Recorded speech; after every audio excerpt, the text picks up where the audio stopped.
warahmatullahi wabarakatuh. Alhamdulillahirabbil alamin wassalatu wassalamu ala asrofil anbiya'i wal mursalin sayyidina wa maulana Muhammadin wa ala alihi wa sahbihi ajma'in. Amma ba'du. Yang terhormat Ibu Raudhah selaku dosen pada mata kuliah kali ini serta teman-teman yang berbahagia. Kami di sini kelompok kedua dari mata kuliah media pembelajaran bahasa Arab yang akan membawakan tema tentang klasifikasi media pembelajaran bahasa Arab. Nah, sebelum kita masuk ke materi klasifikasi media pembelajaran, alangkah baiknya kita itu mengingat-ingat apa itu pengertian media pembelajaran yang sebagaimana sudah dijelaskan pada pemakalah sebelumnya. Media pembelajaran adalah segala bentuk alat komunikasi yang dapat digunakan untuk menyampaikan informasi dari sumber ke peserta didik yang bertujuan untuk merangsang peserta didik untuk mengikuti kegiatan pembelajaran. Berarti media pembelajaran itu adalah salah satu alat di mana alat itu digunakan seorang guru untuk menyampaikan pembelajarannya, yang nantinya seorang murid akan mudah memahami akan pemberian pembelajaran melalui media tersebut. Seiring berjalannya waktu atau masuknya teknologi dan juga informasi-informasi ke dalam pembelajaran, maka di sini media pembelajaran pun ikut berkembang. Maksud berkembang di sini itu adalah media pembelajaran banyak sekali bentuk-bentuknya yang muncul maupun jenis-jenisnya maupun bentuk-bentuk format-format yang baru-baru itu muncul karena efek dari perkembangan atau masuknya teknologi maupun informasi-informasi lainnya tersebut.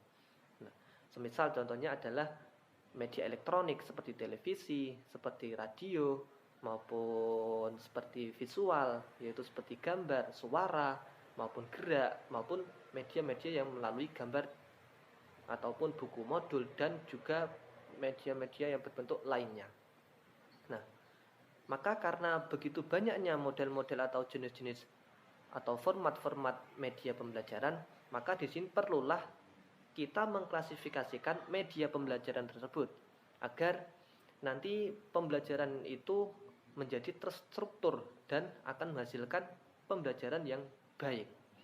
Nah, beberapa ahli mengklasifikasikan media pembelajaran dengan berbagai klasifikasi. Di antaranya adalah satu, menurut Rudy Brecht, klasifikasi media pembelajaran itu mengidentifikasi ciri utama dari media menjadi 3 unsur pokok, yaitu suara, visual, dan juga gerak. Suara maksudnya adalah ya bisa melalui rekaman maupun suara langsung lainnya. Seperti visual contohnya seperti media gambar maupun suara rekaman dan lainnya.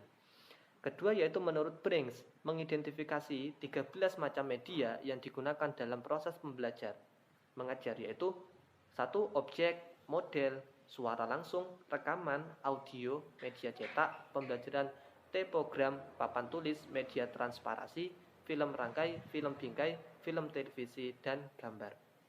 Berikutnya adalah menurut Gagne. Gagne mengklasifikasikan media pembelajaran itu menjadi 7 macam kelompok, yaitu 1. Benda untuk didemonstrasikan. Jadi ini kita mempunyai suatu benda yang untuk didemonstrasikan atau dipakai untuk menyampaikan informasi pembelajaran tersebut atau ilmu-ilmu atau materi tersebut. Yang kedua melalui lisan. Yang berikutnya media cetak. Media cetak ini bisa berupa buku modul maupun buku majalah maupun buku-buku lainnya. Berikutnya adalah gambar diam, gambar gerak, film bersuara, dan mesin belajar. Yang berikutnya adalah Wilhelm Schramm yang mengklasifikasikan media itu menjadi 3 media dapat digolongkan menjadi media rumit, media mahal, dan media sederhana.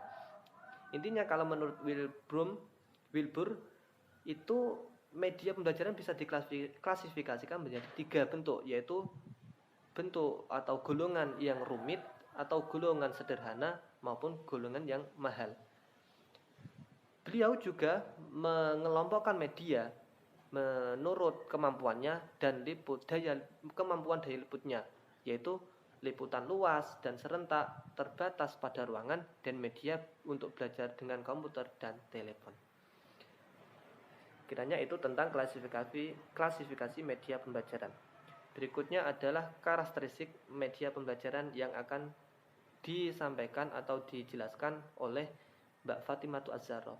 Waktu dan tempat saya persilakan. Terima kasih.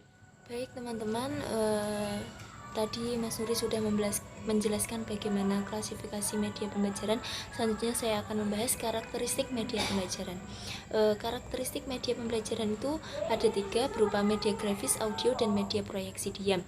Di mana media grafis ini termasuk media visual yang berfungsi untuk menyalurkan pesan dari sumber ke penerima pesan. Contohnya seperti media grafis, seperti media diagram atau poster. Yang selanjutnya yaitu audio, yang mana media audio ini berkaitan dengan indera pendengaran. Dengan media audio ini, pesan yang akan disampaikan itu dituangkan ke dalam lambing-lambing auditif, baik verbal maupun non-verbal. Contohnya itu seperti radio atau telepon, seperti itu. Yang selanjutnya adalah media proyeksi diam. Media proyeksi diam itu hampir sama dengan media grafis, di mana media proyeksi diam itu menyajikan rangsangan-rangsangan visual.